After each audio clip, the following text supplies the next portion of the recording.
Hi friends, Kubi ಕಿಚನ್ಗೆ ಸ್ವಾಗತ. ಇವತ್ತು ಒಂದು ಒಳ್ಳೆ ಆರೋಗ್ಯಕರವಾದಂಥ ಸೋರೆಕಾಯಿ ಪಾಯಸ ಮಾಡ್ತಾ ಇದ್ದೀನಿ. ಆರೋಗ್ಯಕ್ಕೆ ತುಂಬ ಒಳ್ಳೆಯದು, ತುಂಬ ಟೇಸ್ಟಿಯಾಗಿರುತ್ತೆ. ನೀವು ಒಂದ್ಸಲಿ ಮನೇಲಿ ಟ್ರೈ ಮಾಡಿ ನೋಡಿ. ಸೋರೆಕಾಯಿ ಎಳೆಯದಂದರೆ ಎಳೆ ಸೋರೆಕಾಯಿ ಇದು. ಇದನ್ನು ತಿರುಳು ತೆಗೆದುಬಿಟ್ಟು, ತಿರುಳು ಜಾಸ್ತಿ ತೆಗಿಬಾರ್ದು ನೋಡಿ ಫ್ರೆಂಡ್ಸ್. ಇದು ತಿರುಳು, ಇದನ್ನು ತೆಗೆದು ಒಂದು ಸೋರೆಕಾಯಿ ಇಷ್ಟಾಗಿದೆ ಇಟ್ಕೊಂಡಿದ್ದೀನಿ ಇಲ್ಲಿ. ಇದನ್ನು ಈ ಚಿಕ್ಕ ತೂತಿರ್ತಕ್ಕಂಥ ಇದರಲ್ಲಿ ಈ ಥರದ್ರಲ್ಲಿ ತುರಿಬೇಕು. ತುಂಬ ಚೆನ್ನಾಗಿರುತ್ತೆ. ಅಕ್ಕಿಯಿಂದ ಮಾಡಿರ್ತಕ್ಕಂಥ ಶಾವಿಗೆ ಇರುತ್ತಲ್ಲ, ಆ ಥರ ಇರುತ್ತೆ ನೋಡಿ ಫ್ರೆಂಡ್ಸ್. ನೋಡಿ ಇಲ್ಲಿ ನೋಡ್ತಾ ಇದ್ದೀರಲ್ಲ, ಶಾವಿಗೆ ಥರನೇ ಇದೆ ನೋಡಿ. ಇದಕ್ಕೆ ಮತ್ತೆ ಬೇರೆ ಏನೇನು ಇಳಿಸ್ಬೇಕು ನೋಡೋಣ ಬನ್ನಿ. ಈಗ ಪಿಸ್ತಾ ಒಂದು ದೊಡ್ಡ ಸ್ಪೂನಷ್ಟು, ಬಾದಾಮಿ, ಗೋಡಂಬಿ, ದ್ರಾಕ್ಷಿ, ಒಂದು ಬೌಲಷ್ಟು ಬೆಲ್ಲ. ತುಂಬ ಚೆನ್ನಾಗಿದೆ ಬೆಲ್ಲ ಇದು. ಆಮೇಲೆ ಒಂದು ಕಪ್ನಷ್ಟು ಹಸುವಿನ ಹಾಲು, ಒಂದು ಅರ್ಧ ಬೌಲಷ್ಟು ತುಪ್ಪ, ಇದು ಸ್ವಲ್ಪ ಏಲಕ್ಕಿ ಪುಡಿ, ಒಂದು ತೆಂಗಿನಕಾಯಿನ ಚಿಕ್ಕದು ಒಂದು ತೆಂಗಿನಕಾಯಿನ ತುರಿದುಬಿಟ್ಟು ಚೆನ್ನಾಗಿ ರುಬ್ಬಿ ಹಾಲು ತೊಗೊಂಡಿದ್ದೀನಿ. ತೆಂಗಿನಕಾಯಿ ಹಾಲು ಅದೊಂದು 2 ಬೌಲಷ್ಟು. ಈ ಯೆಲ್ಲೋ ಕಲರ್ ಬೌಲ್ ಇದೆಯಲ್ಲ, ಅದರಲ್ಲಿ 2 ಬೌಲಷ್ಟು ಇದರಲ್ಲಿ ತೆಂಗಿನ ಹಾಲಿದು 2 ಬೌಲಷ್ಟು.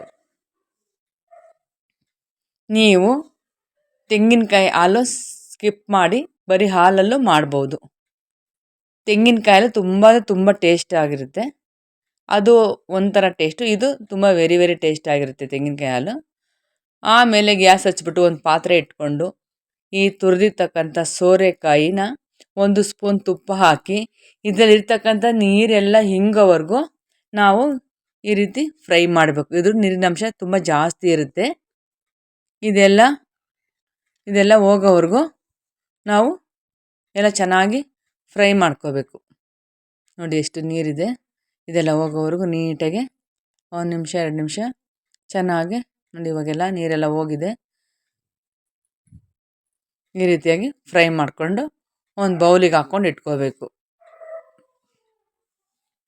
ಆಮೇಲೆ ಒಂದು ಕಡಾಯಿ ಇಟ್ಕೊಂಡು ಈ ಹಾಲಿದೆಯಲ್ಲ, ತೆಂಗಿನ ಹಾಲು, ಈ ಹಸುವಿನ ಹಾಲು 2 ಮಿಕ್ಸ್ ಮಾಡಿಕೊಂಡು ಕಾಯಿಸ್ಕೋಬೇಕು. ಇವಾಗ ಈಗ ಹಾಕಿದ್ದು ಹಸುವಿನ ಹಾಲು ಈಗ ಹಾಕ್ಕೊಂಡು ನೀಟಾಗಿ ನಿಧಾನಕ್ಕೆ ಚಿಕ್ಕ ಊರಿನಲ್ಲಿ ಈ ರೀತಿಯಾಗಿ ಹಾಲನ್ನ ಕುದಿಯೋವರೆಗೂ ಕಾಯಿಸ್ಕೋಬೇಕು. ಇವಾಗ ಕುದಿ ಬರ್ತಾ ಇದೆ. ಇವಾಗ ಹುರಿದಿಟ್ಕೊಂಡಿದ್ವಲ್ಲ ಸೋರೆಕಾಯಿ, ಅದನ್ನು ಹಾಕ್ಕೋಬೇಕು. ಅದನ್ನು ಹಾಕ್ಕೊಂಡು ನೀಟಾಗೆ ಬೇಯಿಸ್ಕೋಬೇಕು. ಒಂದೇ ಒಂದ್ಸಲ ಟ್ರೈ ಮಾಡಿ ಫ್ರೆಂಡ್ಸ್, ತುಂಬ ಟೇಸ್ಟಿಯಾಗಿರುತ್ತೆ. ಇದು ಹೆಲ್ದಿ. ಇದ್ರ ಬಗ್ಗೆ ಜಾಸ್ತಿ ಹೇಳೋಕ್ಕೆ ನಾನು ಇಷ್ಟಪಡಲ್ಲ, ಎಲ್ರಿಗೂ ಗೊತ್ತಿರುತ್ತೆ.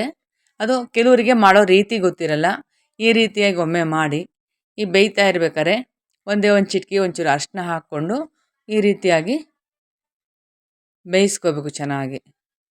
ಈ ಟೈಮಲ್ಲಿ ಬೆಲ್ಲ ಹಾಕ್ಕೊಂಡಿದ್ದೀನಿ. ಬೆಲ್ಲನೂ ಹಾಕ್ಕೊಂಡು ಚೆನ್ನಾಗಿ ಮಿಕ್ಸ್ ಮಾಡಬೇಕು ನೀಟಾಗಿ. ಚೆನ್ನಾಗಿ ಬೆಲ್ಲದಲ್ಲೂ ಸ್ವಲ್ಪ ಹೊತ್ತು ಬೇಯಬೇಕು. ಆಮೇಲೆ ಏಲಕ್ಕಿ ಪೌಡ್ರ್ ಹಾಕ್ಕೊಂಡಿದ್ದೀನಿ. ಇದಕ್ಕೊಂದು ಚಿಕ್ಕ ಒಗ್ಗರಣೆ, ಒಂದು ಅರ್ಧ ಬೌಲಷ್ಟು ತುಪ್ಪ ಹಾಕ್ಕೊಂಡು 2 ಡ್ರೈ ಫ್ರೂಟ್ಸು ಎಲ್ಲ ಹಾಕ್ಕೊಂಡು ಚೆನ್ನಾಗಿ ಫ್ರೈ ಮಾಡಿಕೊಂಡು ಈ ಥರ ಫ್ರೈ ಮಾಡ್ಕೋಬೇಕು. ತುಪ್ಪದಲ್ಲಿ ಹುರ್ಕೋಬೇಕು ಚೆನ್ನಾಗಿ, ಸೀಬಾರ್ದು. ಚಿಕ್ಕ ಊರಿನಲ್ಲಿ ನಿಧಾನಕ್ಕೆ ಈ ರೀತಿಯಾಗಿ ಮಾಡಿಕೊಂಡು ಇದಕ್ಕೆ ಮಿಕ್ಸ್ ಮಾಡಬೇಕು. ಸೋರೆಕಾಯ್ದು ಪಾಯಸ ರೆಡಿ ಆಗ್ತಾ ಇದೆ. ಇದನ್ನು ಹಾಕ್ಕೊಂಡು ಇದನ್ನು ಸ್ವಲ್ಪ ಮಿಕ್ಸ್ ಮಾಡಬೇಕು. ಜಾಸ್ತಿ ಬೇಯಿಸೋದೇನು ಬೇಡ, ಬೆಂದಿರುತ್ತೆ ಆಲ್ರೆಡಿ. ಒಂದು ಕುದಿ ಬೆಂದರೆ ಸಾಕು. ಇವಾಗ ರೆಡಿಯಾಗಿದೆ. ಇದನ್ನು ಸರ್ವಿಂಗ್ ಬೌಲಿಗೆ ಹಾಕ್ಕೋತಾ ಇದ್ದೀನಿ. ನೋಡಿ ಫ್ರೆಂಡ್ಸ್, ಎಷ್ಟು ಚೆನ್ನಾಗಿದೆ. ತುಂಬ ಅಂದರೆ ತುಂಬ ಟೇಸ್ಟಿಯಾಗಿರುತ್ತೆ. ಒಂದು ಸಲ ಟ್ರೈ ಮಾಡಿ ನಾನು ಮಾಡಿರ್ತಕ್ಕಂಥ ಮೆಥಡಲ್ಲಿ. ಕಮೆಂಟ್ ಮಾತ್ರ ಮರಿಬೇಡಿ. ನೋಡಿ ಫ್ರೆಂಡ್ಸ್ ಎಷ್ಟು ಚೆನ್ನಾಗಿದೆ. ಲೈಕ್ ಮಾಡಿ, ಶೇರ್ ಮಾಡಿ, ಸಬ್ಸ್ಕ್ರೈಬ್ ಮಾಡಿ. ಸಬ್ಸ್ಕ್ರೈಬ್ ಆಗೋದನ್ನು ಮಾತ್ರ ಮರಿಬೇಡಿ. ಮುಂದಿನ ವಿಡಿಯೋ ಸಿಗೋಣ. ಎಲ್ಲರಿಗೂ ಧನ್ಯವಾದಗಳು.